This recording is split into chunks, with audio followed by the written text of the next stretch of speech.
Well, like my mother always used to say, one day at a time. There you go.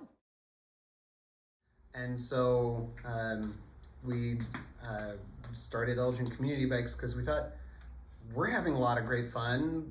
Other people should too. And there are a few things that are easier to do than to invite people to, like, hey, you want to go ride bikes? And it turns out that people do. So. Perfect. But I want people to know that even though you're going through what you go through in life, it's always to set you up for your next steps. I've helped already several women realize their dreams and helping them bring their vision to life and pursue the business venture or career venture, whatever it is that, you know, they feel that their purpose is. I help them discover that. The most unique story that I find that touches my heart a lot, and it touches a lot of people's hearts when they hear the story, is about James Murphy.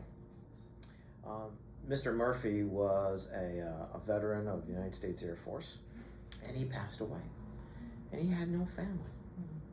He had no one at all. We decided that let's have a small visitation, because there were people in town that knew him. We were hoping to get 10 people to say goodbye to him. We had over 600 people come through the funeral home. Wow. Yep. And it was amazing. But I think that Elgin is in a class of its own in regards to engaging with the community. It hits home when you talk to that person talks, any person in the community sees you past that image of a police officer and sees you as a human being. All in all, I think that it's important to focus on the youth if we want to secure a safe and better future. So that's personally my goal, to influence and hope to change a couple different lives out there during my time as a rope officer. The best part of my job is definitely helping people that come to the police department in need of either a resource, answer to a question, help.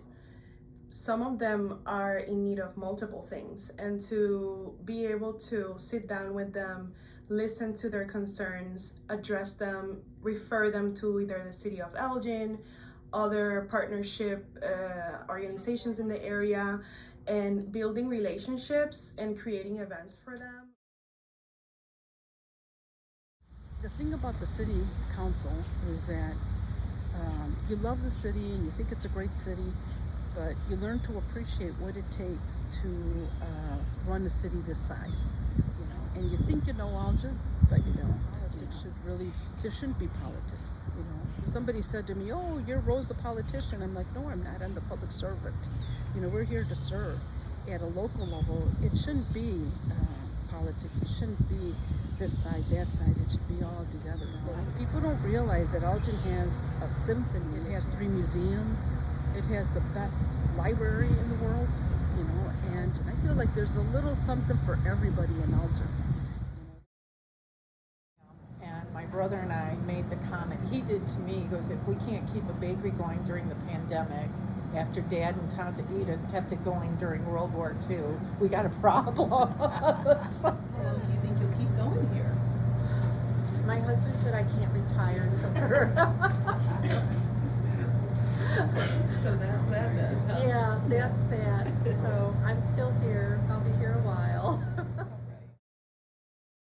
You know, the unconditional love that dogs and cats provide is just because humans can't do that, right? It's just something that, you know, dogs do for us, and it's very, very therapeutic in many ways. The one amazing thing about Anderson is that the amount of dogs that they and cats that they adopt.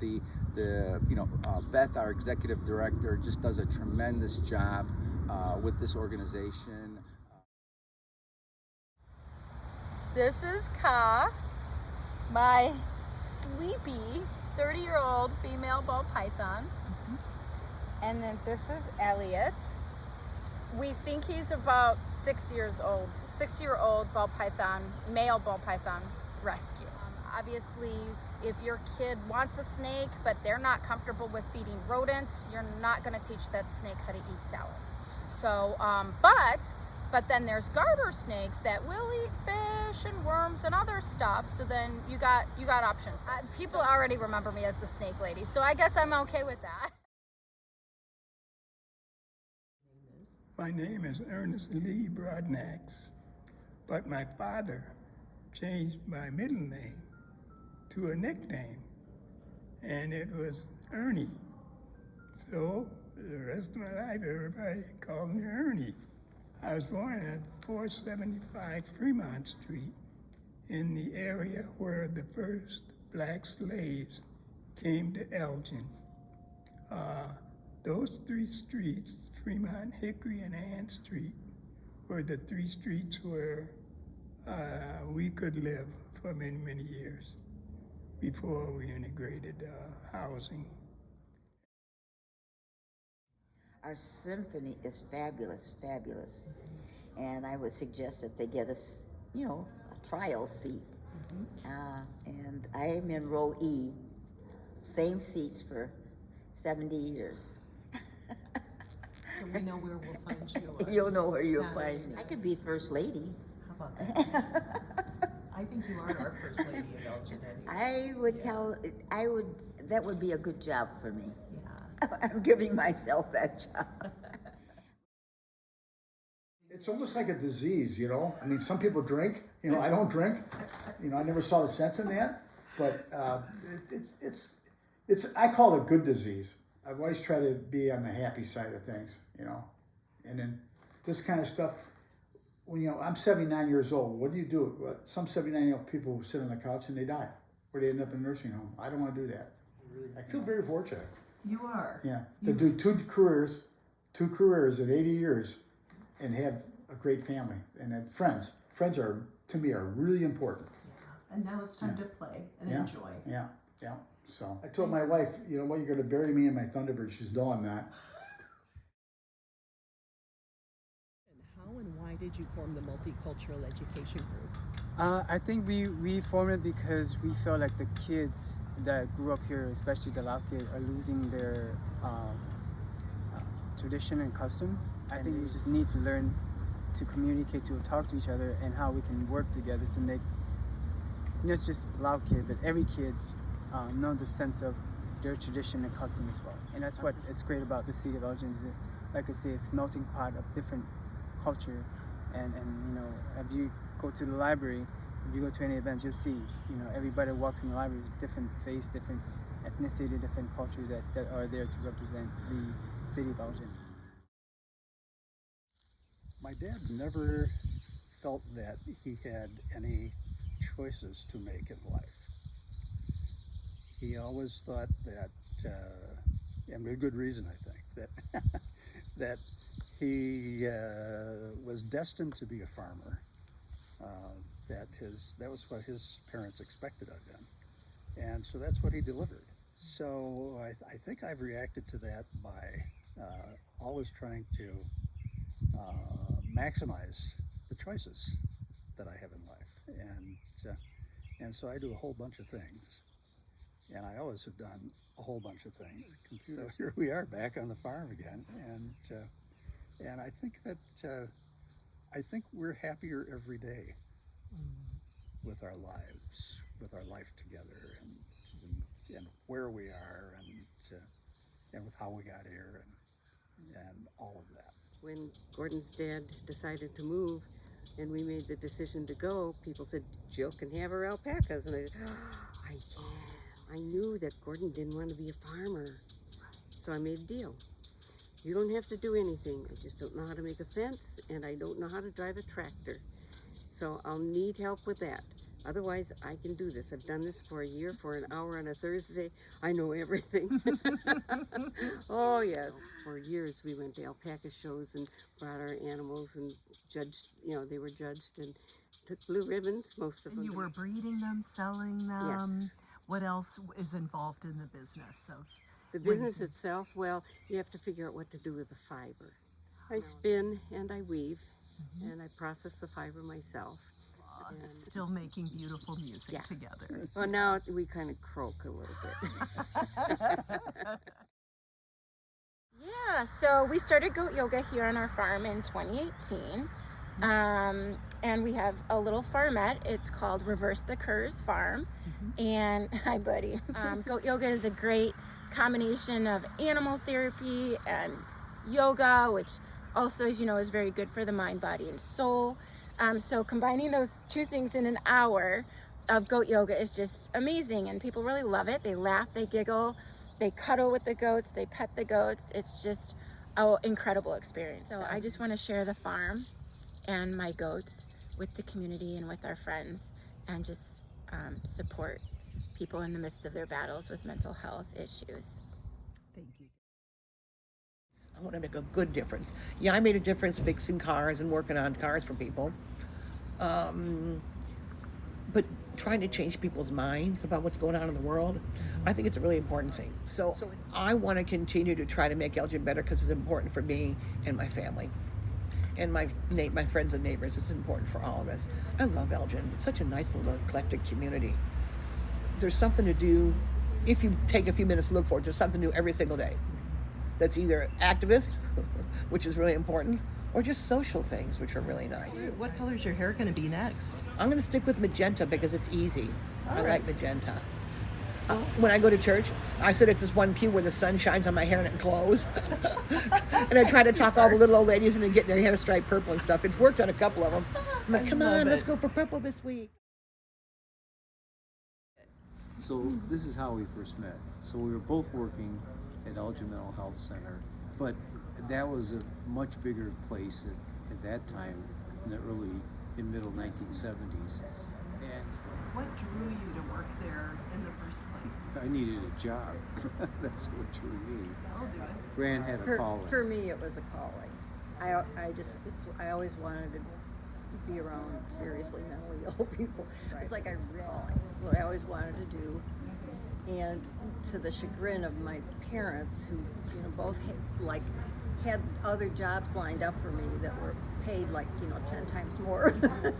Most of the 20th century was that the place was overtaxed in every way, every resource. There were no psychiatrists, there were no nurses, there were, it was just like everybody got kind of the same medication, It was a transitional period for the hospital's history, in that in the 70s they began to staff up quite a bit. Even in the last decade, it's received national and international recognition for their efforts at treatment, incorporating patients into the treatment teams. Well, one thing is people can get better. Yeah. Absolutely. Yeah. And they can go through cycles like everybody else in life, good times and bad. My father was a child of the Great Depression, so a very difficult time as well. Very well grounded in saying education and hard work, really, really important. So those are core values for us.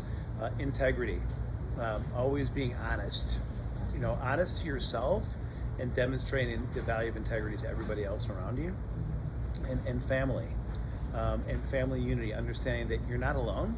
That you have people around you who are going to help you, nurture you, support you, cheer you on, and we need a shoulder to cry on. We've got one or two over here that we can help with. I know you lost your dad a couple of years ago, but what kind of guy was he? Amazing human being. Now I get choked up. He was the type of person that could resonate and engage with everybody. That when he spoke to you, you felt like you were the most important person in the world. He had that unique ability to connect with everyone on anything. Just an incredible visionary, an amazing father. My mom will tell you he was the best husband she could ever had. And everyone who's worked with him always said that my dad had a way of making them smile. My hope is that we can continue to unite as a community, recognize the diversity that exists, but also celebrate the diversity that exists. Come together. Of course, Ronald McDonald is real. People said, am I Ronald McDonald? Well, he's not here during the interview, so I guess I could be, you know. People come to us, we try to help them in their problem, and if we cannot help them, we will direct them to where they can get the help. You know, Elgin has been a wonderful community. It is a wonderful community, and from the very beginning, at Centro de Información, we saw nothing but support from the community. I'm going to be 95 this fall, but I don't feel that old. Yes, but I enjoy life, and I particularly enjoy Guilford Library. It's got an A1 group of people there. Public libraries serve everybody, no matter who, rich, poor, in between. I gave the aquarium in honor of my friend, and you could see it in the children's department at Guilford. Well, I want to thank the library for being such a fine part of our community. Yes, so suicide prevention is important to me because I know what it's like to be seconds away from taking my own life and really struggling with a lot of things. Up to a year before my cousin took his life, he was 18 years old. And actually, our mural here in the studio is in honor of a friend of mine, Nestor Cabrera, who we lost to suicide as well. And so for me, just seeing the need of someone that needed services and someone that lost someone, and the disconnection of support in the community, just because a lot of times we fear to even bring this topic up. And more than anything, I feel like just life chose me. You know, I'm so grateful to God for saving my life and allowing people to come into my life to see that I had a purpose.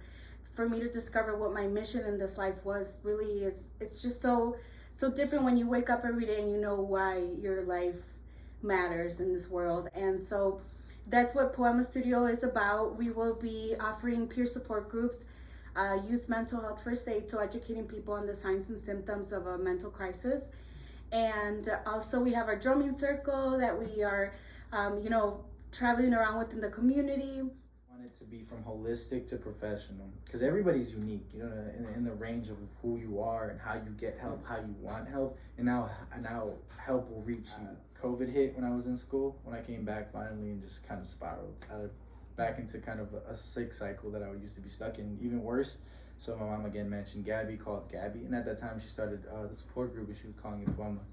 So I just gave it a shot, joined the support group, and from there I loved the first session, and I felt like a new person afterwards, and there I offered my help with anything else she needed, and it kind of grew a lot from there. Honestly, like exploded. A lot of the stuff that we could do, that we want to do with Poema, offering support groups, teaching, and all that stuff is great, but we believed it would be a lot better if we could reach out to the Hispanic community and make it on a grander scale, to where we can get multiple people teaching our communities and our workers and employees and higher ups and everybody. From there, it would have a bigger effect. I actually am the Communities Resource Coordinator for the City of Elgin for Parks and Recs. Basically, that's I run all the community programs and volunteer programs for the city. And then I mix in doing special events, all these crazy builds as you see around here. And so I built props and stuff for like Nightmare. I built props for other events. This year we did build a parade float for the 4th of July for Parks and Recs. So I do a little bit of everything. Yeah, the community-wise, I just want more to get togetherness and more cool events like Nightmare, things that bring people out and put them together. With the real purpose of me doing Nightmare is to give back to my city, and at the same time give something to my city to do together. Something that comes out of my imagination that people can actually make real memories in, which is like the coolest thing, and that's what I try to do. So. And I could enjoy talking about my childhood all the way up to right here. But you can't do that. That would take 106 years. But, yeah, that's it.